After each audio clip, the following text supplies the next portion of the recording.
If you listen to Donald Trump, or really any conservative that loves Donald Trump, they're all eventually going to tell you the same word regarding the 2024 election. Mandate, right? That's what Donald Trump has told us repeatedly. He pointed that out in his attack on Judge Boasberg this week. I got the mandate.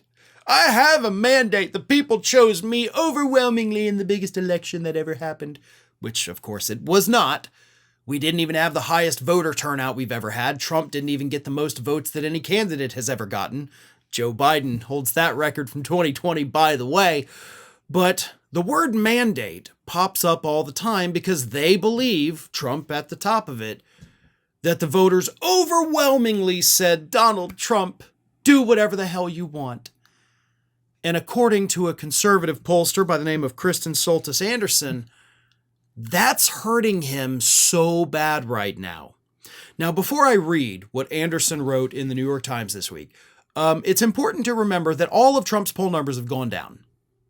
The approval for his handling of the economy is now underwater. His approval rating itself is underwater. Doge's approval rating is way underwater. Elon Musk is underwater. Handling of Ukraine is underwater. All of it. The voters have lost trust in Trump, at least a majority or a plurality of them have. So Trump is doing horrible in the polls, and part of the reason, Anderson points out, is because he believes he has a mandate to do whatever the hell he wants, but the numbers don't bear that out. Here's what Anderson said. Trump seems to view his job differently than many voters, which is one reason for his falling poll numbers. He strongly believes that he was elected to return to Washington as a disruptor, this time with significantly more experience and effectiveness than in his first term. He believes he has the latitude to go big and bold, to create some turbulence and cause some prices to rise in the short term as he asserts himself in Washington and around the globe.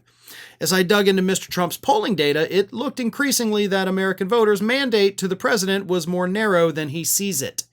And again, by the way, this is a conservative pollster. But she continues, there is increasing evidence in public opinion data that Americans are growing impatient to get the primary thing they feel they were promised, a more stable economy where the cost of living is more affordable. Presidents have misread their mandates in the past, seeing what they want to see rather than what the voters have plainly told them. The best argument for Mr. Trump's belief that he was elected with a broad mandate to bring about a progressive change is that he never pretended he'd do otherwise. Voters had plenty of foreknowledge of what Mr. Trump might do in a second term, and they voted for him anyway.